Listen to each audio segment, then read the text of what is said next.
উসমান হাদিদের মতো মানুষের মৃত্যুর চেয়ে। শুধু তাই নয়, আমাদের দেশে একদল কালচারাল ফ্যাসিস্ট আছে যাদের কাছে কুকুরের মৃত্যু, কুকুরকে হত্যা করা বেশি বেদনাদায়ক, বেশি কষ্টদায়ক একজন সাধারণ মুসলমানের মৃত্যুর চেয়ে। পাশাপাশি ফিলিস্তিনের গাজা এবং আমাদের পার্শ্ববর্তী রোহিঙ্গা, তাদের অবস্থা দেখলে আপনারা বুঝবেন যে আমরা গোলামির জীবনযাপন করছি, এবং এই গোলামি ঠিক বানু ইসরাইলেরা যে ফেরাউনের গোলাম ছিল সেই গোলামি। এই জন্য আল্লাহ কোরআন অবতীর্ণ করলেন মুহাম্মদ সাল্লাল্লাহু আলাইহি ওয়াসাল্লামের উপর, আর কোরআন পরিপূর্ণ করলেন মুসার ফেরাউনের ঘটনা দিয়ে। কোরআন আসলো উম্মতে মুহাম্মাদির উপর, আর পরিপূর্ণ হলো বানু ইসরাইলের ঘটনা দিয়ে।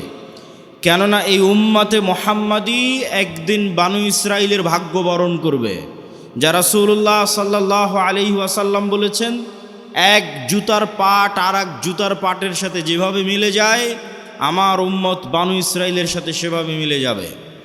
সম্মানিত উপস্থিতি, আমরা সেই বানু ইসরাইলের যুগ অতিক্রম করছি, উম্মতে মুহাম্মাদি হিসেবে গোলামির যুগ।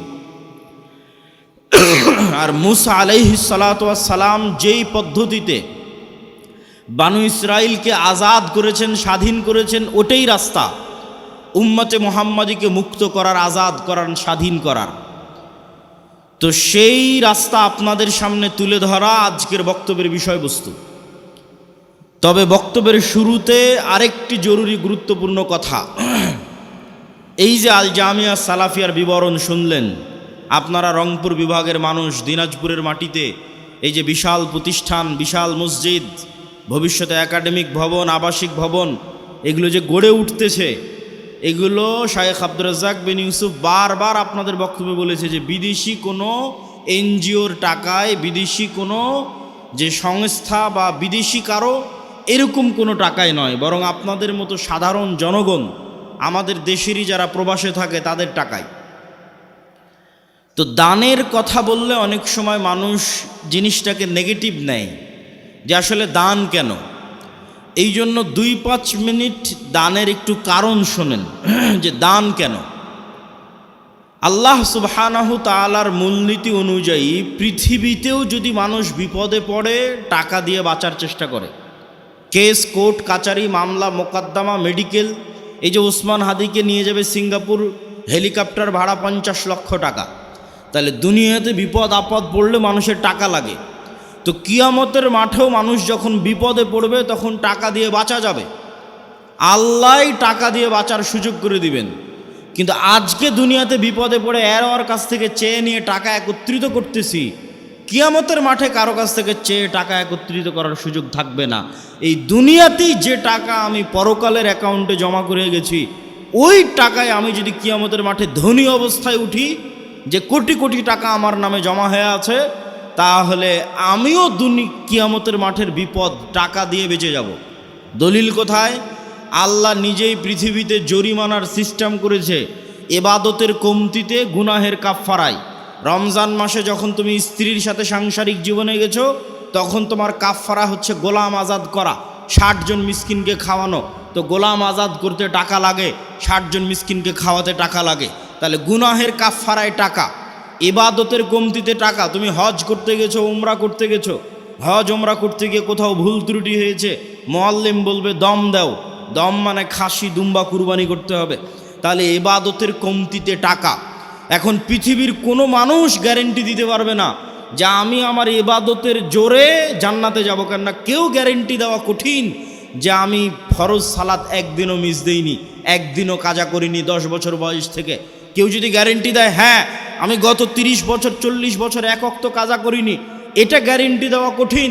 যে এই যে এক ওয়াক্ত আমি কাজা করিনি, আর প্রত্যেক ওয়াক্ত সালাতের শুরু থেকে শেষ পর্যন্ত আমি শুধু আল্লাহকে স্মরণে রেখেছি, এটা গ্যারেন্টি দেওয়াও কঠিন।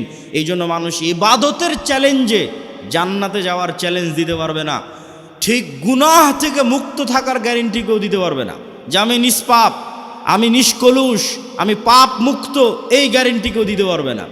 তাহলে জান্নাতের গ্যারেন্টি কোথায়? জান্নাতের গ্যারেন্টি দুধের রাস্তায়। ইন্নাল্লাহা আশতারা মিনাল মুমিনিনা আনফুসাহুম ওয়া আমওয়ালাহুম বিআন্না লাহুমুল জান্নাহ। মানুষ যদি তার পৃথিবীর সবচেয়ে দামি সম্পদ তার জীবন, তার নাফস, তার রূহ আল্লাহর রাস্তায় জীবন দিয়ে শহীদ হয়ে যায়, তাহলে ওই শহীদের রক্তের ফোঁটা মাটিতে পড়ার আগেই তার যত ইবাদতের কমতি আছে আর তার যত গুনাহের কাফারা আছে সব মাফ হয়ে যায়। বলেন আল্লাহু আকবার। তাহলে নিশ্চিত জান্নাতের গ্যারেন্টি হচ্ছে জীবন দিয়ে শহীদ হওয়া। 2, নিশ্চিত জান্নাতের গ্যারেন্টি হচ্ছে টাকা দিয়ে জান্নাত কিনে নেওয়া। ইবাদতের কমতিও পূরণ হবে টাকা দিয়ে, গুনাহের কাফারাও হবে টাকা দিয়ে। তবে নতুন করে টাকা বানানো যাবে না, এখন দিয়ে রাখতে হবে, তাহলে ওইটা হবে। তবে আল্লাহর সাথে এই ব্যবসা, আল্লাহর সাথে এই বিজনেস ডিল লাভজনক। কি লাভজনক আল্লাহর সাথে এই ব্যবসায় বিজনেস ডিল? কেন লাভজনক? আল্লাহর সাথে এই বিজনেস শতভাগ লাভজনক। আপনি গুলশানে জমি কিনেন, ঢাকায় জমি কিনেন, রংপুর বিভাগে জমি কিনেন, এই যে জমি কিনবেন আপনি টাকা দিলেন, জমি নিলেন, তা এখন যে আপনি দান করছেন এই টাকা কি আল্লাহর কাছে যাচ্ছে? কথা বলেন না, যে আল্লাহর কাছে যাচ্ছে? যায় না তো। এই টাকা দিয়ে যদি একটা ফ্যান কিনা হয় তাহলে ওই ফ্যানের বাতাস আপনিই খাবেন। এই টাকা দিয়ে যদি বিল্ডিং হয় ওই বিল্ডিং আপনার ছেলেই পড়বে। এই টাকা দিয়ে যদি গরু জবাই হয় ওই গরুর গোস্ত আপনিই খাবেন। তাহলে মাঝখান থেকে ফাও ফাও ফিরি ফিরি আপনি জান্নাত পেয়ে যাচ্ছেন। বলেন আল্লাহু আকবার। এই জন্য এর চেয়ে লাভজনক ব্যবসা আর নাই, যে টাকা দিয়ে জান্নাত কিনবো আবার টাকাটা আমি ব্যবহার করব। টাকা দিয়ে জান্নাত কিনবো আবার টাকা আমি ব্যবহার করব। মসজিদে আমি সালাত আদায় করবো, মাদ্রাসায় আমার ছেলে মেয়েই পড়বে, ফ্যান এসির বাতাস আমিই খাবো, যদি নিজে কুরবানি দিই কুরবানির গোস্ত আমি খাবো। শুধু ফাও ফাও ফিরি ফিরি আল্লাহ জান্নাত দিয়ে দিলেন। এই জন্য টাকা মোস্ট পাওয়ারফুল। এই জন্য ধনী অবস্থায় কিয়ামতের মাঠে উঠতে হবে, এটার চেষ্টা করতে হবে। কেন কিয়ামতের মাঠে বিপদে পড়লে কেউ বাঁচাতে পারবে না, আপনার টাকাই আপনাকে বাঁচাতে পারবে যদি দিয়ে গিয়ে থাকেন, যদি দুনিয়াতে থাকা অবস্থায় দিয়ে গিয়ে থাকেন। এটার সাহায্য নিয়ে আপনি কিয়ামতের মাঠে বাঁচতে পারবেন। সকল পাওনাদারের পাওনা পূরণ করতে পারবেন। কাকের নামে গীবত করেছেন, কার নামে অপবাদ দিয়েছেন, কার বিরুদ্ধে কিছু বলেছিলেন, কোথায় স্ত্রীর হক ভালো মতো দেননি, বাপ মায়ের সাথে ভালো ব্যবহার করেননি, কার মনে কি কষ্ট আছে কে জানে, সব কিয়ামতের মাঠে উপস্থিত হবে। সব আদায় হতে থাকবে আপনার দেওয়া টাকা থেকে, আর আপনি ওই টাকার জোরে বেচে জান্নাতে চলে যাবেন। বলেন আল্লাহু আকবার। এই জন্য প্রত্যেক মানুষের প্রোডাক্টিভ হতে হবে, ধনী হতে হবে, আল্লাহ রাস্তায় দান করতে হবে, ওসমান ইবনে আফফানের মতো হালাল উপায়ে। সম্মানিত উপস্থিতি, তো বক্তব্যের এই অংশ থেকে আমরা ধীরে ধীরে আগাই যে গোলামি থেকে মুক্তির জন্য অর্থনৈতিক মুক্তি বড় জরুরি। আজকে আমাদের আলোচনার বিষয়বস্তু গোলামি থেকে মুক্তির রাস্তা কি। তো দানের সাথে কানেক্টেড করে বক্তব্য সামনের দিকে আগাই। গোলামি থেকে মুক্তির জন্য অর্থনৈতিক দাসত্ব থেকে মুক্তি জরুরি। আল্লাহর নবী যখন মক্কা থেকে হিজরত করে মদিনায় গেলেন তখন মদিনার সকল অর্থনৈতিক সক্ষমতার মূল কেন্দ্রে ছিল ইহুদিরা, সকল টাকা পয়সার মালিক ছিল ইহুদিরা। আল্লাহর নবী দেখলেন যে এই গরিব ফকির মিসকিন মুসলমানেরা যদি থেকে যায় আর টাকার মূল কন্ট্রোল যদি ইহুদিদের কাছে থাকে, এই মদিনার রাষ্ট্রীয় ক্ষমতা আমার অর্জন করা কঠিন হবে, অত সহজ হবে না। এই জন্য ইহুদিদের হাত থেকে অর্থনৈতিক কন্ট্রোল মুসলমানদের হাতে নিতে হবে। আল্লাহর নবী মক্কার মুশরিকরা, মক্কার কোরাইশরা ছিল আগে থেকেই ব্যবসায়ী। লিইলাফি কোরাইশ ইলাফিহিম রিহলাতাশ শিতা ওয়াস সাইফ। তো এই মক্কার কোরাইশরা আগে থেকেই ব্যবসায়ী ছিল। আল্লাহর নবী মদিনার আনসারদের বললেন, শোনো, তোমরা কৃষি কাজ করো, তোমরা ব্যবসা জানো না। এই যে মক্কা থেকে হিজরত করে যারা এসেছে এদেরকে তোমার সম্পদ অর্ধেক দিয়ে দাও, তোমার কৃষি জমি অর্ধেক দিয়ে দাও। এরা ব্যবসা বুঝে, এরা ব্যবসা করে মদিনার অর্থনৈতিক কন্ট্রোল নিজের হাতে নেবে। আনসার সাহাবিরা এই ওয়ালার ভিত্তিতে অর্ধেক অর্ধেক সম্পত্তি মুহাজিরদের দিয়ে দিলেন। খালি হাতে আসা ওসমান, খালি হাতে আসা আব্দুর রহমান বিন আউফ, খালি হাতে আসা জুবাইর ইবনুল আওয়াম, এরা 5 বছর 10 বছরের মধ্যে মাল্টি মিলিয়নার কোটি কোটি টাকার মালিক হয়ে গেল। আল্লাহর নবীর হাতে মদিনার অর্থনৈতিক কন্ট্রোল ফেরত আসতে লাগলো। মসজিদে নববীর সামনের কুয়ার মালিক ইহুদি। যদি মুসলমান ওই কুয়ায় পানি খেতে চায়, ইহুদির কাছে নত হয়ে অনুমতি নিয়ে পানি খেতে হবে। এটাই দাসত্ব। অর্থনৈতিক মুক্তি লাগবে দাসত্ব থেকে মুক্তির জন্য। আল্লাহর নবী বললেন, কে কিনে দিবে এই কুয়া? মুসলমানদের কুয়া লাগবে, ইহুদির কাছে নত হয়ে কুয়ার পানি চাওয়া যাবে না। যে কুয়া কিনে দেবে তার জন্য জান্নাত। ওসমান বিন আফফান বললেন, আমি কুয়া কিনে দেব। বলেন আল্লাহু আকবার। তাহলে অর্থনৈতিক মুক্তি লাগবে।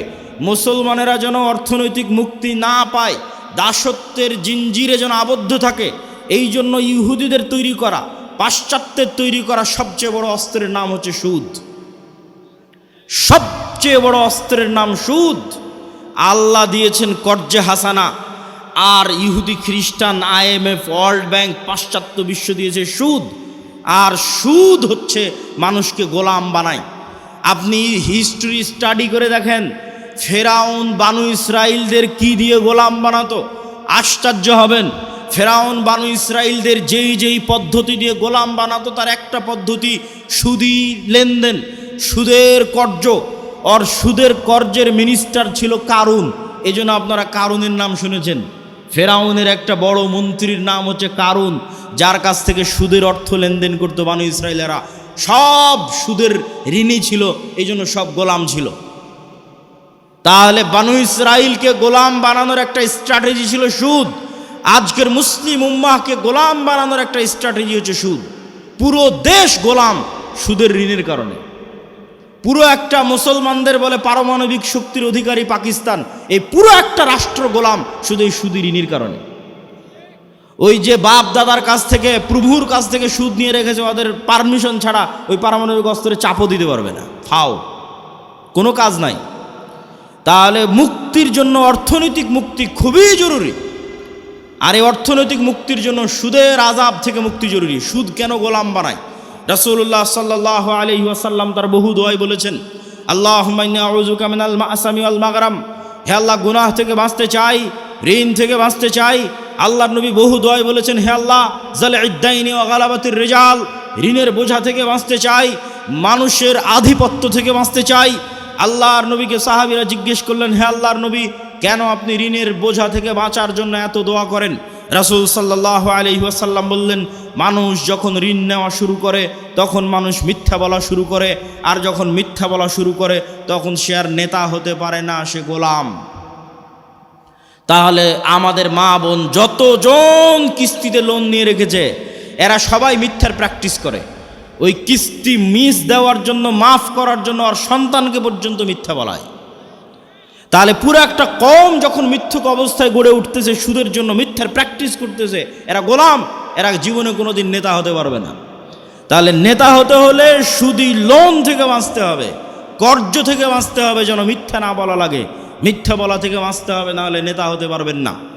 এই পয়েন্ট থেকেই, এই যে মিথ্যা বলা থেকে বাঁচা, এটার থেকে 2 নম্বর পয়েন্টে চলে যাই, যে গোলামির পথ থেকে, গোলামির জিঞ্জির থেকে বাঁচার দ্বিতীয় রাস্তা হচ্ছে সত্যবাদিতা, ন্যায়পরায়ণতা। আমি গত 2 বছর এই বক্তব্য দিয়েছি, কিন্তু মানুষকে উদাহরণ দিতে পারিনি যে সত্যবাদিতা, ন্যায়পরায়ণতা মানে উদাহরণ কি। এখন অন্তত বক্তব্যে উদাহরণ দিতে পারবো যে শরীফ ওসমান হাদি হচ্ছে সত্যবাদিতা, ন্যায়পরায়ণতার একটা অন্তত প্রতীক, যে জুলাই আগস্টের পর সব মানুষ নিজ নিজ দলের হয়ে গেল। আর যখনই আপনি কোনো দল করবেন, ওই দলের স্বার্থের বাইরে গিয়ে আপনার মুখ খুলবে না, জিহ্বা আটকা, বন্ধ। আর যখনই আপনি গণতন্ত্রের রাজনীতির মধ্যে থাকবেন, তখন মিথ্যা আপনার রক্তের মধ্যে মিশে যাবে। কেন? গণতন্ত্রের রাজনীতি এত নিকৃষ্ট, এত জঘন্য, যে এখানে এক দল তো আর এক দলের বিরুদ্ধে বলবে, একই আসনে মনোনয়ন প্রার্থী একজন আর একজনের নামে মিথ্যা বলবে। তাহলে ওই যে মিথ্যার কালচারের মধ্যে লিয়াজু, লবিং, আসন ভাগাভাগি, উমুককে নয় আমাকে দাও, এই পুরো কালচারটার মধ্যে ঢুকে আছে টাকার লেনদেন, 2 নাম্বারি, ধোকা, লবিং, লিয়াজু, এই পুরো কালচারটার মধ্যে ঢুকে আছে মিথ্যা, ধোকা, দুর্নীতি। তাহলে এই একটা কালচারের মধ্যে দিয়ে যে বড় হবে, এই এমপি, এই মন্ত্রী, এই মিনিস্টার যদি প্রাইম মিনিস্টারও হয়, আপনাদের কাছে সে নেতা হতে পারে। আল্লাহর গায়েবের মূলনীতি অনুযায়ী ও গোলামের ঘরের গোলাম। তাহলে যত এমপি এই মিথ্যা, এই দুর্নীতির সাথে জড়িত, সে যদি প্রাইম মিনিস্টারও হয়, সে নেতা না গোলাম? একটু জোরে বলেন, নেতা না গোলাম? গোলাম। এটাই আল্লাহর মূলনীতি। এই মূলনীতির উপরেই আল্লাহ সুবহানাহু ওয়া তাআলা পৃথিবী প্রতিষ্ঠিত করেছেন। নেতা কখন? যখন সত্যবাদিতা, ন্যায়পরায়ণতার উপর দাঁড়িয়ে আছে। তাহলে ওসমান হাদি একমাত্র ব্যক্তি ছিল যে দলের লেজুড় বৃত্তি না করে, দলের লিয়াজু লবিংয়ের মধ্যে না গিয়ে, আসন ভাগাভাগির মিথ্যা, দুর্গন্ধযুক্ত, নিকৃষ্ট কালচারের মধ্যে না গিয়ে, যেটা সত্য ওইটাই মানুষের মুখের উপর স্ট্রেট ফরওয়ার্ড বলে দিত। আর এই রকম একজন মেরুদণ্ডওয়ালা, যার মেরুদণ্ড আছে, যে স্ট্রেট ফরওয়ার্ড সত্য এবং ন্যায় বলতে পারে জ্ঞানের সাথে বুদ্ধিমত্তার সাথে, এটাই নেতা, এটাই নেতা তৈরি হওয়ার রাস্তা। আর এই রকম একজন মেরুদণ্ডওয়ালা সত্যবাদী ন্যায়পরায়ণ নেতা ওই রকম লাখো দুর্নীতিগ্রস্ত নির্বাচিত এমপির চেয়ে পাওয়ারফুল। এবং ওই পাশ্চাত্যের আর আমাদের পাশের দাদাবাবুরা তারা পর্যন্ত ভয় পায় এই রকম নেতাকে। কেন, ওই যে দুর্নীতির মধ্যে দিয়ে যে নেতা উঠে এসেছে ওকে টাকা দিয়ে কিনে নেওয়া যাবে। ভারতও ওকে কালকে টাকা দিয়ে কিনে নিতে পারবে, আমেরিকাও ওকে কালকে টাকা দিয়ে কিনে নিতে পারবে। ওকে বলবে তোমার যত দুর্নীতি করার ইচ্ছা করো, টাকা পাচার করে নিয়ে আমার দেশে চলে আসো, আমি যা বলবো তাই শুনবা। তো ও যেহেতু এই দুর্নীতির প্র্যাকটিসের মধ্যেই বড় হয়েছে, তো কোনোদিন দেশের পক্ষে কাজ করবে না, অন্য দেশের গোলামি করবে, অন্য দেশের গোলামি করবে। তাহলে গোলামি থেকে বাঁচার জন্য একটা প্রজন্ম তৈরি করতে হবে আপনাদের, যে প্রজন্ম হবে সত্যবাদী ন্যায়পরায়ণ, মিথ্যা এবং অন্যায়ের সংস্পর্শে যায়নি, মেরুদণ্ড বিক্রি করবে না টাকার কাছে। আপনি মাপবেন কেমনে যে আমি সত্যবাদী ন্যায়পরায়ণ কিনা? আপনি নিজেকে জিজ্ঞেস করেন যে আপনি আপনার পিতার সম্পত্তিতে আপনার বোনকে ন্যায়ের সাথে সম্পদ দিয়েছেন কিনা? আপনার পিতা আপনার দাদার সম্পত্তিতে আপনার ফুফুকে ন্যায়ের সাথে সম্পদ দিয়েছে কিনা? যদি দেখেন হ্যাঁ ন্যায়ের সাথে বন্টন হয়েছে, তাহলে আপনার মধ্যে নেতৃত্বের গুণ আছে, আল্লাহর দৃষ্টিতে আপনি নেতা হতে পারবেন। আরও বাকি গুণগুলো অর্জন করলে পূর্ণ নেতা হবেন, কিন্তু মোটামুটি এই গুণটা আছে। আর যদি দেখেন যে না, আপনি ন্যায়ের সাথে বন্টন করতে পারেননি, আপনি নিশ্চিত জেনে রাখেন, আপনি নিশ্চিত জেনে রাখেন আজকে আপনি আপনার স্ত্রীর সাথে ন্যায় করতে পারেননি, আজকে আপনি আপনার বোনের সাথে ন্যায় করতে পারেননি, আজকে আপনি আপনার পিতা মাতার সাথে ন্যায় করতে পারেননি।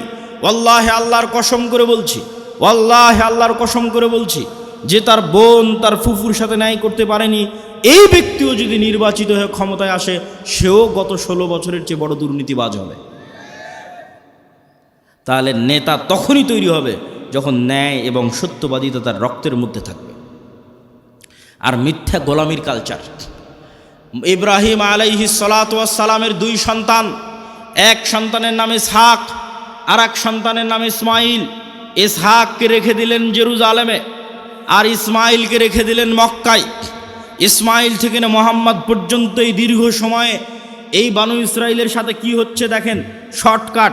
ইসহাকের সন্তান ইয়াকুব, ইয়াকুবের সন্তান ইউসুফ, ইউসুফের 11 ভাই মিলে পিতা মাতা মিলে মিশরে ইউসুফের মৃত্যুর পরে ফেরাউনের 300 বছরের গোলামি, ফেরাউনের গোলামি থেকে মুসার হারুনের হাত ধরে মুক্তি, মুসার হারুনের হাত ধরে মুক্তির পরে 40 বছর সিনাই মরুভূমিতে পাগলের মতো ঘুরপাক, 40 বছর পর ইউশা বিন নুনের হাত ধরে জেরুজালেম বিজয়, তারপরে পুনরায় আর এক জালেম বাদশার কারণে জেরুজালেম থেকে বিতাড়িত, তারপরে দাউদ সুলাইমান এবং তালুতের মাধ্যমে জেরুজালেম বিজয়, জেরুজালেম থেকে সারা পৃথিবীতে শাসন ক্ষমতা প্রতিষ্ঠা, তারপরে আস্তে আস্তে জাকারিয়া, ইয়াহিয়া, ঈসা, মারিয়াম।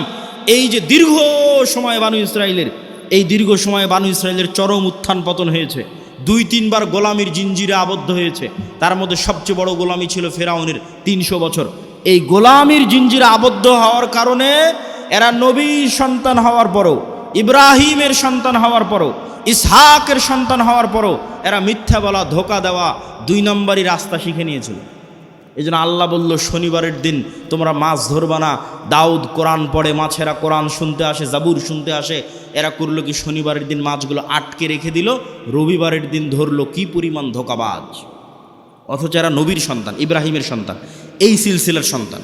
আর এই দিকে এই যে ইসমাইল থেকে মোহাম্মদ পর্যন্ত এই লম্বা সময়, সেম টাইম, এই লম্বা সময়ে মক্কায় কোনো নদী নাই, মক্কায় কোনো ফল ফসল উৎপাদন হয় না, মক্কা কোনো বড় ব্যবসায়িক কেন্দ্র নয়, মক্কা কোনো বড় রাজনৈতিক কেন্দ্র নয়। ফলত বিশ্বের কোনো পরাশক্তি, না রোমান না পারস্য, কেউ মক্কা দখল করেনি। মক্কা দখল করে কেউ কোনোদিন ইসমাইলের সন্তানদের গোলাম বানায়নি। ফলত ইসমাইল থেকে মোহাম্মদ পর্যন্ত ইসমাইলের সন্তানেরা শিরকে লিপ্ত হলেও 2 নম্বরই দুর্নীতি, জুয়াচুরি, ধোকা, এই রাস্তাগুলো থেকে অনেক অনেক দূরে ছিল। এর 2-1টা উদাহরণ আপনি দেখতে পাবেন। Abdul Muttalib, Abu Taleb, Abu Sufian. Abdul Muttalib Mohammad ইসলামের দাদা, ইনি মুশরিক। কিন্তু আব্দুল মুত্তালিবের হিস্ট্রিতে কেউ দেখাতে পারবে না যে ও মিথ্যুক, মানুষের সম্পদ মারে নাই, 2 নম্বরই করে ধোকাবাজি করে, এটা দেখাতে পারবে না। আবু তালেব মুহাম্মদ ইসলামের চাচা, মৃত্যু পর্যন্ত ইসলাম গ্রহণ করেনি আল্লাহর নবী এতবার বলার পরেও।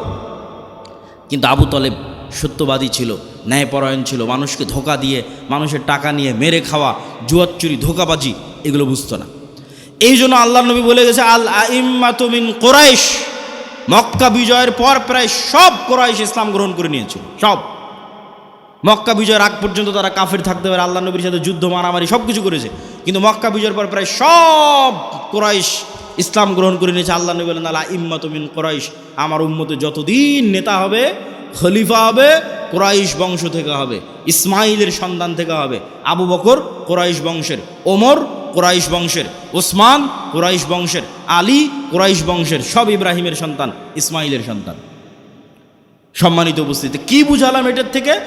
গোলামি মে বদল জাতি হে কওমো কা জমির, গোলামি করলে জাতির চরিত্র চেঞ্জ হয়ে যায়। আমরা যে 190 বছর ব্রিটিশের গোলামি করেছি এবং আমাদের স্বভাব চরিত্র চেঞ্জ হয়ে গেছে, তার একটা আলামত আমি নিজে ইউরোপ সফর করতে গিয়ে পেয়েছি, চাক্ষুষ একটা আলামত বলি। আমি মনে করতাম সারা পৃথিবী ইংরেজি ভাষা দিয়ে চলে। আমাকে যেহেতু কেউ কোনোদিন এই ভুলটা ভেঙে দেয়নি, আমি যেহেতু নিজে প্র্যাকটিক্যালি আমার এই ভুল ধরা পড়েছে, ফলত আমার রিয়েলাইজেশন অনেক গভীর। তো আমি মনে করতাম সারা পৃথিবী ইংরেজি দিয়ে চলে। ইংল্যান্ডেও থাকলাম প্রায় 1 বছর। এই ইংল্যান্ডে থাকা অবস্থায় যখন ফ্রান্স গেলাম, স্পেন গেলাম, ইতালি গেলাম, স্পেনের যখন কর্ডোভা, গ্রানাডায় যাওয়ার জন্য যে বিমানবন্দরে নামলাম, ওই বিমানবন্দরে নেমে এক্সিট লেখাটা আমি ইংরেজিতে খুঁজে পাচ্ছিলাম না। ইংরেজি ভাষার এত অনুপস্থিতি যে বাহিরে যে বের হব, কোন রাস্তা দিয়ে বের হব, কোথায় এক্সিট, কিছু খুঁজে পায় না, সব স্প্যানিশ ল্যাঙ্গুয়েজ। যারা এয়ারপোর্টে দায়িত্ব পালন করছে, ওদের সাথে গিয়ে যে ইংরেজিতে কথা বলবো, ওরাও ইংরেজি বোঝে না। আরে অন্তত এয়ারপোর্টে দায়িত্বশীল তো ইংরেজি বুঝবে। এত উন্নত রাষ্ট্র স্পেন, এত উন্নত রাষ্ট্র ফ্রান্স, এত উন্নত রাষ্ট্র ইতালি, ইংরেজি জানে না। আমার তো মাথায় ঘুরে গেল, কেন ইংরেজি জানে না? তখন আমি রিয়ালাইজ করলাম, আমার মদিনা ইসলামী বিশ্ববিদ্যালয়ের বন্ধু বাড়ি আফ্রিকা, ও বলতো আর ভাষা ফরাসি। আমি তখন এটা না অত গভীর চিন্তা করিনি যে ওর ভাষা ফরাসি কেন। ফ্রান্সে যখন গেলাম দেখি ফ্রান্সে সব আফ্রিকান মুসলমান। ফ্রান্সে ভারত পাকিস্তানের মুসলমান কম, আফ্রিকার মুসলমান বেশি। ইংল্যান্ডে আবার ভারত পাকিস্তানের মুসলমান বেশি, আফ্রিকার মুসলমান কম। তখন সব রহস্য ভেদ হয়ে গেল যে ওর ভাষা কেন ফরাসি আর আমার কাছে কেন ইংরেজির এত গুরুত্ব। জন্মগত কেমনে অটোমেটিক সবাই আমাদের দেশের মানুষ জানে যে ইংরেজি অনেক গুরুত্বপূর্ণ ভাষা, অথচ ইউরোপের অধিকাংশ দেশ ইংরেজির কোনো ভ্যালুই নাই, দামই নাই। ওরা এতটা অহংকারী, ফ্রান্স, ইতালি, স্পেন, জার্মান এতটা অহংকারী, ওরা ইংরেজি শিখবেই না। তাহলে আমি কেমনে জন্মগত মেনে বুঝে নিলাম যে ইংরেজি গুরুত্বপূর্ণ? এটাই 200 বছর যে আমরা ব্রিটিশের গোলামি করেছি, গোলামি মে বদল জাতি হে কওমো কা জমির, আমরা নিজের অজান্তেই ওর গোলামির প্রভাব বহন করতেছি। আমি আব্দুল্লাহ নিজের অজান্তেই, আমার পূর্বপুরুষ 190 বছর ব্রিটিশের গোলাম ছিল, তার প্রভাব আমি আমার অজান্তে বহন করতেছি। আর আমার ওই বন্ধু যে আফ্রিকায় বাড়ি, ও ওর অজান্তে ইউরোপীয় উপনিবেশের গোলামির চিহ্ন বহন করতেছে। ঠিক এই যে আপনি দেখতেছেন মুসলমানরা মারামারি, কাটাকাটি, এই যে গণতন্ত্রের কালচার টিকিয়ে রাখা আছে, যেন এখানে আর সুদের কালচার টিকিয়ে রাখা আছে, যেন একটা মুসলমান নেতা সত্যবাদী ন্যায়পরায়ণ বের হয়ে আসতে না পারে, সব যেন মিথ্যুক আর দুর্নীতিবাজ বের হয়। এই জন্যই গণতন্ত্র দিয়ে রাখা আছে, এই জন্যই সুদী ব্যবস্থা দিয়ে রাখা আছে। কেননা এই কালচারের মধ্যে থাকলেও মিথ্যুক দুর্নীতিবাজ হবে। আর 190 বছর ব্রিটিশের গোলামিতে ওটাই শিখেছে। কেননা গোলাম তো একটা রুটির জন্য মারামারি করে, গোলাম একটা রুটির জন্য আরেকজনকে হত্যা করে দিতে পারে। তাহলে এই যে গোলামির কালচার, এই গোলামির কালচার যতক্ষণ আপনি না ভাঙবেন, যেটা আমরা বহন করছি আমাদের অজান্তে ব্রিটিশদের গোলামির কারণে, যেমনটা বানু ইসরাইলরা ফেরাউনের গোলামি থেকে শিখেছিল, এই কালচার আমাদের ভাঙতে হবে। এই কালচার যতক্ষণ না ভাঙতে পারবেন, নেতা হতে পারবেন না।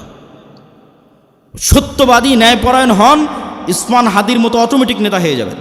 আর এই গণতন্ত্রের কালচারে এইরকম সত্যবাদী ন্যায়পরায়ণ নেতা সহ্য করার মতো ক্ষমতা এই আধিপত্যবাদী দখলদারি শক্তির নাই, ফলত গুলি করে উড়িয়ে দিবে। সম্মানিত উপস্থিতি, পয়েন্ট নাম্বার 3, আমাদের 1 নম্বর পয়েন্ট ছিল অর্থনৈতিক মুক্তি লাগবে গোলামি থেকে মুক্তির জন্য। 2 নম্বর পয়েন্ট ছিল সত্যবাদী ন্যায়পরায়ণ হতে হবে। পয়েন্ট নাম্বার 3, ঈমান বিল গায়েব এবং গায়েবী মদদ। একটা মূলনীতি আজকে এখান থেকে মুখস্থ করে যান, আল্লাহর আসমানি সাহায্য ছাড়া ইসলাম এবং মুসলমানদের বিজয় অসম্ভব, ফুল স্টপ। দুনিয়াবি শক্তি দিয়ে ইসলাম এবং মুসলমানদের বিজয় অতীতে কোনোদিন হয়নি, ভবিষ্যতে কোনোদিন হবে না, ফুল স্টপ। নবীদের হয়নি, আমার আপনার হবে না। মুসা দুনিয়ার শক্তি দিয়ে বিজয় লাভ করেনি, ইউশা বিন নুন দুনিয়ার শক্তি দিয়ে বিজয় লাভ করেনি, দাউদ সুলাইমান দুনিয়ার শক্তি দিয়ে বিজয় লাভ করেনি। মুহাম্মদ সাল্লাল্লাহু আলাইহি সাল্লাম বদরে, উহুদে, খন্দকে, বদরে মক্কার কাফের মুশরিক 1000, মুহাম্মদ সাল্লাল্লাহু আলাইহি সাল্লাম 300, উহুদে মক্কার কাফের মুশরিক 2000, মুহাম্মদ সাল্লাল্লাহু আলাইহি সাল্লাম 700, খন্দকে মুহাম্মদ সাল্লাল্লাহু আলাইহি সাল্লাম 700 থেকে 1000। আর মক্কার কাফের মুশরিক শুধু নয়, সারা আরবের কাফের মুশরিক একত্রিত হয়েছে 10,000। খন্দকের যুদ্ধে কোনো দুনিয়াবী শক্তি নাই যা মুহাম্মদ সাল্লাল্লাহু আলাইহি সাল্লামকে জয় লাভ করাতে পারে। এত অসম যুদ্ধ পৃথিবীতে হয় না, কিন্তু এই প্রত্যেকটা যুদ্ধে মুহাম্মদ সাল্লাল্লাহু আলাইহি সাল্লাম জয় লাভ করেছে দুনিয়াবী শক্তিতে না কার সাহায্যে? আল্লাহর সাহায্যে। আর একটা যুদ্ধে সাহাবীরা মনে করেছিল যে আজকে আমরা দুনিয়ার শক্তি দিয়ে জিতবো, ওই যুদ্ধের নাম হুনাইন। মক্কা বিজয়ের পরে এই যুদ্ধ হয়েছিল। মক্কা বিজয় যখন সব মুসলমান হয়ে গেছে, 12,000 সাহাবী হুনাইনের যুদ্ধে, আল্লাহর নবী নিজে চোখে কোনোদিন দেখেইনি, তার পিছে 12,000 মানুষ দাঁড়িয়ে আছে। সাহাবীরা কোনোদিন দেখেনি 12,000-এর জামাত। 300 জন নিয়ে যুদ্ধ করেছে, 700 নিয়ে যুদ্ধ করেছে, 1000 নিয়ে যুদ্ধ করেছে, আজকে হুনাইনে 12,000। তখন সবার আল্লাহর উপর, মুহাম্মদ সাল্লাল্লাহু আলাইহি সাল্লাম বাদ দিয়ে অধিকাংশ সাহাবীর আল্লাহর উপর ভরসা কমে নিজেদের উপর ভরসা চলে এসেছে। যে আজকে হাই কনফিডেন্স, মক্কা বিজয় করেছি আর এখন হুনাইনের যুদ্ধ আমাদের পরাজিত করে কে? আর হুনাইনের যুদ্ধ শুরু হওয়ার আধা ঘন্টা পার হয়নি, 1 ঘন্টা পার হয়নি, সব দৌড়ে দৌড়ে পালাচ্ছে। তাহলে নবীর জীবদ্দশায় দুনিয়ার শক্তিশালী হওয়ার পরেও বিজয় হচ্ছে না পরাজয় হচ্ছে? একটু জোরে বলেন তো, জয় হচ্ছে না পরাজয় হচ্ছে? নবীর জীবদ্দশায় দুনিয়ার শক্তিতে বিজয় হচ্ছে না। কার সাহায্য লাগে বিজয়ের জন্য? আল্লাহর সাহায্য লাগে। এই আল্লাহর সাহায্য পাওয়ার সিক্রেট যতদিন না জানবেন, আর এই সিক্রেট যতদিন বাস্তবে প্রয়োগ না করবেন, ততদিন দুনিয়ার রাস্তা দিয়ে আপনি যতই চেষ্টা করেন আপনার বিজয় হবে না। এটা নিশ্চিত জেনে রাখেন। আপনার ভরসা দুনিয়ার উপর দেখেই তো আপনি চেষ্টা করতেছেন যে হ্যাঁ, মন্দিরগুলো পাহারা দিয়ে যদি ভোট পাওয়া যায়। মন্দির পাহারা কেন? আপনি যদি প্রত্যেকটা হিন্দুকে একটা করে মন্দির বানিয়ে দেন, দিয়ে যদি মনে করেন দুনিয়ার শক্তি দিয়ে ইসলামকে বিজয় করবেন, আপনার ব্যক্তি স্বার্থ আদায় হতে পারে। দুনিয়ার শক্তি দিয়ে ইসলাম বিজয় হয় না, হয়নি, কিয়ামত পর্যন্ত হবে না। তাহলে ইসলাম বিজয় হবে কোনটা? যেটাতে আল্লাহর সাহায্য আসবে। আল্লাহর সাহায্য পাওয়ার শর্ত পূরণ করেন, ইসলাম বিজয় হবে। আর আল্লাহর শর্ত পাওয়ার সাহায্য পূরণ করবেন না, আল্লাহর ঠেকা পড়েছে, আপনাকে দিয়ে ইসলামকে বিজয় করতে হবে। আল্লাহ বলেছে, ইউরিদুনা লিইউতফিউ নূরাল্লাহ ওয়াল্লাহু মুতিম্মু নূরিহি ওয়ালাউ কারিহাল কাফিরুন। ইসলাম আল্লাহর নূর, আর এই নূর সারা পৃথিবীতে বিজয়ী হবে, এটা আল্লাহর ওয়াদা। বলেন আল্লাহু আকবার। হুয়াল্লাযী আরসালা রাসূলাহু বিল হুদা ওয়া দীনিল হক লিইয়ুযহিরাহু আলা দ্বীনি কুল্লি। আমি এই দিন মুহাম্মাদের উপর অবতীর্ণ করেছি, এই দিন সারা পৃথিবীতে বিজয়ী হবে। বলেন আল্লাহু আকবার। এটা আল্লাহর ওয়াদা। তবে আল্লাহ ইসলামের বিজয়ের জন্য আমার আপনার মুখাপেক্ষী নয়, কিন্তু আমি আপনি যদি শর্ত পূরণ না করি বিজয় হবে। শিক্ষা এবং জ্ঞানে এগিয়ে যেতে হবে। ঈমান বিল গায়েবের উপর বিস্তারিত আলোচনা বহু বক্তব্যে করেছি। আজকে যা আলোচনা করছি সব আল্লাহর পথে যাত্রা এই বইয়ের মধ্যে আছে। ঈমান বিল গায়েবের বিস্তারিত আলোচনা ওই আল্লাহর পথে যাত্রা বইয়ের মধ্যে আছে। প্রত্যেক মসজিদে, প্রত্যেক স্কুল, কলেজ, ইউনিভার্সিটিতে এই বইয়ের উপর পাঠচক্র হওয়া উচিত। 2 পৃষ্ঠা করে, 1 পৃষ্ঠা করে প্রত্যেক মসজিদে প্রতি সপ্তাহে অন্তত একদিন সবাই মিলে 2 পৃষ্ঠা পড়ে বোঝার চেষ্টা করবেন কি বলা আছে এই বইয়ের মধ্যে।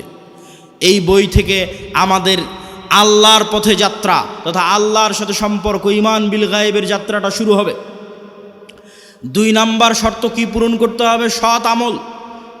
দেখেন মুহাম্মদ সাল্লাল্লাহু আলাইহি ওয়াসাল্লাম বদরের যুদ্ধের দিন এত লম্বা সালাত, এত লম্বা দোয়া, এত লম্বা রাতের সালাত, যা আবু বকর রাদিয়াল্লাহু তাআলা আনহু পর্যন্ত ক্লান্ত হয়ে গেছে। আল্লাহর নবী, আপনি নবী, আপনার এত রাতের সালাতের প্রয়োজন।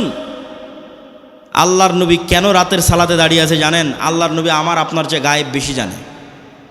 আমার আপনার চেয়ে গায়েবের মূলনীতি ওনার জানা আছে, আল্লাহ ওনাকে ওহির মাধ্যমে জানিয়ে রেখেছে। সেটা কি? সেটা হচ্ছে তুমি বদরের যুদ্ধে তোমার শক্তি দিয়ে জিততে পারবে না। মুহাম্মদ, তোমার শক্তি দিয়ে বদরে বিজয় হবে না। বদরে বিজয় হবে কার সাহায্যে? আল্লাহর সাহায্যে। আর আল্লাহর সাহায্য পাওয়ার সিক্রেট হচ্ছে রাতের সালাত। তুমি আল্লাহর সাহায্য পেতে চাও, যত বড় নবী হও, রাতের সালাতে দাঁড়াতে হবে। ফাতাহাজ্জাত বিহি নাফিলাতাল লাক আসা ইয়াবআসাকা রাব্বুকা মাকামাম মাহমুদা। তুমি সর্বশ্রেষ্ঠ নবী হওয়ার পরও আল্লাহর সাহায্য আসমান থেকে দুনিয়াতে আনার জন্য, শ্রেষ্ঠতম নবী হওয়ার পরও তোমাকে রাতের সালাতে ঘন্টার পর ঘন্টা দাঁড়িয়ে থাকতে হবে। আর বাংলার মানুষেরা স্বপ্ন দেখে নামাজ 5 ওয়াক্ত সালাত আদায় না করেই খালি ভোট দিয়ে ইসলামকে বিজয় করে দিবে। অসম্ভব, এটা অসম্ভব, ইম্পসিবল। আপনাকে ন্যূনতম আল্লাহর সাহায্য পাওয়ার পূর্ব শর্ত পূরণ করতে হবে। সেই পূর্ব শর্তের 2 নম্বর হচ্ছে সৎ আমল। রাতের সালাত না পারেন 5 ওয়াক্ত সালাত ঠিক রাখতে হবে। আর রাতের সালাত আর সকাল সন্ধ্যের জিকির মোস্ট পাওয়ারফুল। সকাল সন্ধ্যের জিকির কেন পাওয়ারফুল? মুসা আলাইহিস সালাতু ওয়াস সালাম ফেরাউনের উপর বিজয় লাভ করবেন, অথচ মুসা আলাইহিস সালাম আমার এবং আপনার চেয়ে দুর্বল।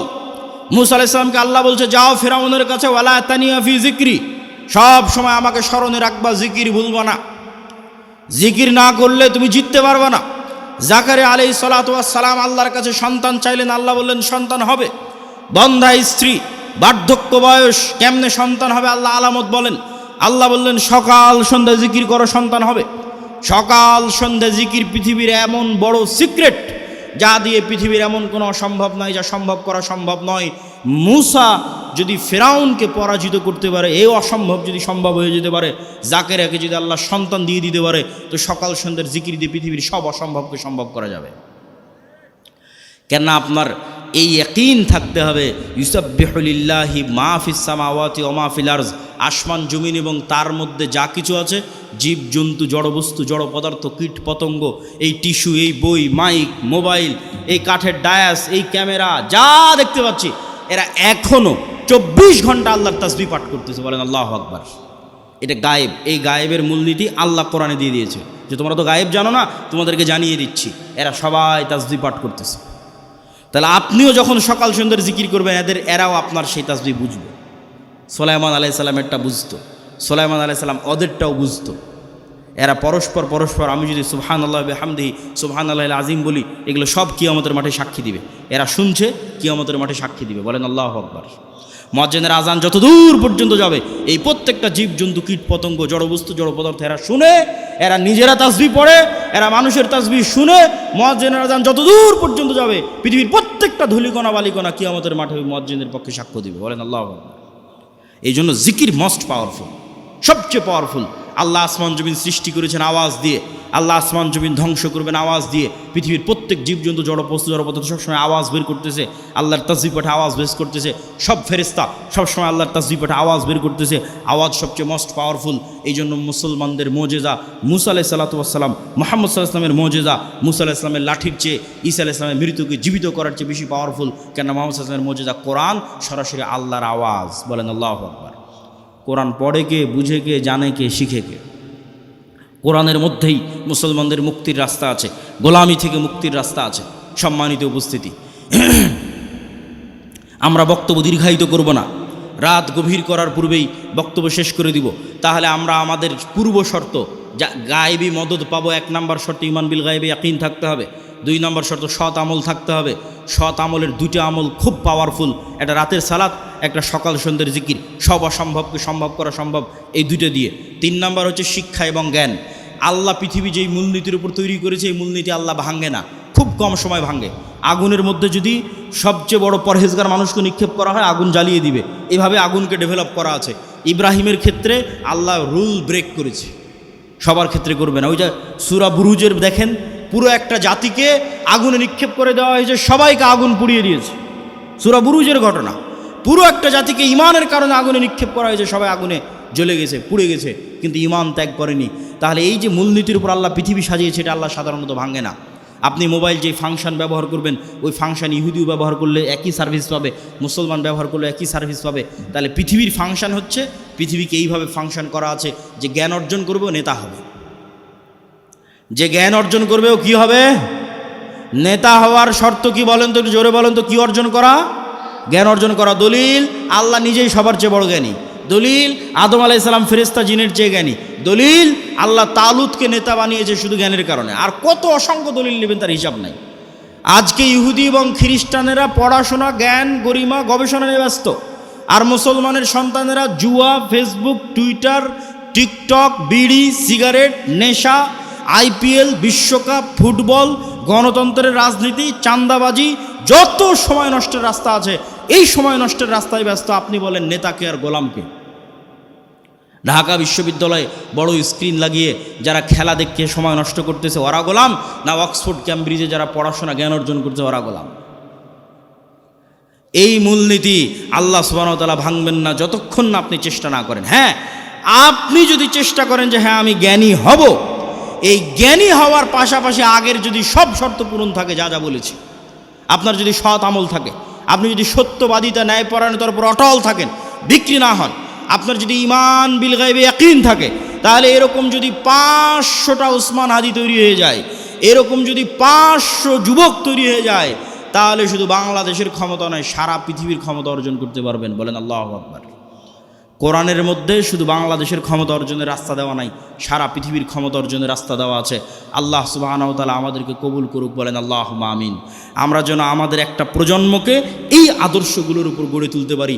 এই জন্যই তো আমরা মক্তব করছি, এই জন্যই তো মাসিক আল ইতিসাম আপনাদের নিতে বলছি, এই জন্যই তো আমাদের মক্তবের সিলেবাস আমার লেখা, যাতে আপনাদের সন্তানদের ব্রেনের মধ্যে আমরা এই জিনিসগুলো ঢুকিয়ে দিতে পারি। আমি জানি না কেন এখনও আপনারা মক্তবের ট্রেনিংয়ের জন্য আপনাদের শিক্ষকদের পাঠান না। যাতায়াত খরচ লাগে না, বই পুস্তকের খরচ লাগে না, থাকা খাওয়ার খরচ লাগে না, তারপরেও আপনি মক্তবের ট্রেনিংয়ে নাই, শুধু প্রোগ্রাম নেওয়ার সময় আছেন। এই সিস্টেম পরিবর্তন করতে হবে। মক্তবি মূল, শতভাগ মুসলমানের সন্তানকে কোরআন ও দ্বীন শিখাতে হবে। কোথায় শিখাবো? জামিয়া সালাফিয়ায়? সম্ভব নয়। জামিয়া সালাফিয়া বা মাদ্রাসায় সারা বাংলাদেশের 2% ছেলে মেয়ে পড়ে। শতভাগ মুসলমানের সন্তানকে কোরআন ও দ্বীন শিখাতে চাইলে মসজিদেই যেতে হবে, মক্তবে যেতে হবে। এই জন্য আমি কড়া করে বলেছি যে মসজিদের এসি বিক্রি করে তোমরা মক্তব চালাও। এই জন্য বলেছি ওই কমিটিকে পদত্যাগ করাও যে মসজিদে মক্তব চালাতে পারে না, আর টাইলস খুলে নিয়ে গিয়ে মক্তবে শিক্ষকের বেতন দাও। তুমি বুঝো না শিক্ষার গুরুত্ব, জ্ঞানের গুরুত্ব? ইহুদি খ্রিস্টানদের থেকে দেখে শিখতে পারো না? শুধু দুনিয়াবি সাজ সজ্জা, চাক চিক্ক দিয়ে নেতৃত্ব হয় না। জ্ঞান ছাড়া নেতা হওয়ার কোনো রাস্তা নাই। এই জন্য মক্তব পরিচালনা করতে হবে, শিক্ষকদের ট্রেনিং দিতে হবে, মাসিক আল ইতিসাম প্রতি মাসে নিতে হবে। এত ব্যস্ততার মধ্যে প্রতি মাসে 3টে লেখা থাকে মাসিক আল ইতিসামে, আমার নিজের সম্পাদকীয় থাকে, মিন্নাতুল বাড়ি থাকে, স্বাভাবিক একটা প্রবন্ধ থাকে। আপনাদের আজকের একদিনের নাস্তার চাইতেও 1 মাসের একটা মাসিক আল ইতিসামের দাম কম। ওই মাসিক আল ইতিসাম যদি আপনি না নেন, না পড়েন, তাহলে আপনার কাছে আমি মেসেজটা পৌঁছাবো কীভাবে? এই একদিনের তো এটা অস্থায়ী সম্পর্ক। এই জন্য মাসিক আল ইতিসাম, মক্তব, জামিয়া সালাফিয়ার সাথে শিক্ষা প্রতিষ্ঠানগুলোকে মুআদালা করা, এবং আমাদের যে কর্জে হাসানা প্রজেক্ট আমরা চালু করেছি মুসলিম বাইতুল মাল, সুদের বিরুদ্ধে যুদ্ধ করার জন্য, মুসলিম সন্তানদেরকে অর্থনৈতিকভাবে সুদ মুক্ত রাখার জন্য আমাদের এই মুসলিম বাইতুল মালের কর্জে হাসানা প্রজেক্টে আমরা ইতিমধ্যেই 30-এর অধিক মানুষকে কর্জ দিয়েছি। প্রায় 15 থেকে 20 লক্ষ টাকার কাছাকাছি আমাদের কর্জ দেওয়া আছে। এটা ধীরে ধীরে আরও বাড়তেছে। যদি রিটার্ন, মানুষ যদি ধোকা না দেয়, এই প্রজেক্ট থেকে যদি মানুষ রিটার্ন দেয় বিনা সুদে 90%-এরও বেশি, তাহলে ইনশাল্লাহ একদিন এই প্রজেক্ট বাংলাদেশে বিপ্লব নিয়ে আসবে। বলেন আল্লাহ কবুল করুক, আল্লাহুম্মা আমিন। একদিন এটা বাংলাদেশের শতভাগ ইসলামী ব্যাংকে পরিণত হয়ে যাবে ইনশাল্লাহ, যদি আল্লাহ কবুল করে। বলেন আল্লাহুম্মা আমিন। এই জন্য আমরা কি আহ্বান করেছি জানেন? আমরা আমাদের কর্জে হাসানা ফান্ডে কারো দান চাই না। কেন? আমরা চাই মানুষের মধ্যে কর্জে হাসানার কালচার তৈরি হোক। আপনি আপনার ব্যাংকে যে টাকা ফেলে রেখেছেন, আপনার বিকাশে নগদে যে টাকা ফেলে রেখেছেন, ফিক্সড ডিপোজিট করে রেখেছেন, আল্লাহর বাস্তে ওই টাকা উঠিয়ে আমাদের মুসলিম বাইতুল মালের কর্জে হাসানা ফান্ডে জমা দেন। আপনার যখন প্রয়োজন আবার উঠিয়ে নেবেন। আমরা আপনার ওই টাকা থেকে ন্যূনতম একটা অংশ, দেখা যাচ্ছে 10-2%, 3% একটা অংশ হয়তো আমরা দিনী ভাইদের কর্জ দিচ্ছি। আবার ওই কর্জ যখন রিটার্ন আসছে তখন আবার সেখানে ওইটা অ্যাড হয়ে যাচ্ছে। আর আপনি যখন চাচ্ছেন তখন আপনি ফেরত পেয়ে যাচ্ছেন। আলহামদুলিল্লাহ আমাদের অনেক ভাই আমাদের এই কর্জে হাসানা ফান্ডে তাদের টাকা জমা রেখেছে এবং তাদের যখন প্রয়োজন হচ্ছে তখন তারা ফেরতও নিচ্ছে। এটা একটা আমরা কালচার তৈরি করতে চাচ্ছি, যাতে আমাদের সেই সুদূর প্রসারী যে লক্ষ্য আছে সেই লক্ষ্যের দিকে এগিয়ে যেতে পারি। আল্লাহ সুবহানাহু ওয়া তাআলা আমাদের কবুল করুক। আর সবার প্রতি তত্ত্ব আহ্বান থাকবে, আমাদের বইগুলোকে মূল্যায়ন করবেন, বিশেষ করে আল্লাহর পথে যাত্রা এবং শাইখ আব্দুর রাজ্জাক বিন ইউসুফের যে বই আছে, সালাতের বই, দোয়ার বই, আর জামিয়া সালাফিয়ার জন্য দোয়া করবেন এবং শরীফ ওসমান হাদি ভাই সহ বাংলাদেশের জন্য দোয়া করবেন। আল্লাহ যেন বাংলাদেশের 16 কোটি মুসলমানকে হিন্দুদের দয়ার ওপর ছেড়ে না দেয়, বলেন আল্লাহুম্মা আমিন। আল্লাহ যেন বাংলাদেশের 16 কোটি মুসলমানের রহম করে, দয়া করে, আমাদের এই স্বাধীন সার্বভৌম ভূখণ্ডের স্বাধীনতা এবং সার্বভৌমত্ব যেন হেফাজত করে, আল্লাহুম্মা আমিন। ওয়া আখিরু দাওয়ানা আনিল হামদুলিল্লাহি রাব্বিল আলামিন। আসসালামু আলাইকুম ওয়া রাহমাতুল্লাহি ওয়া বারাকাতুহু।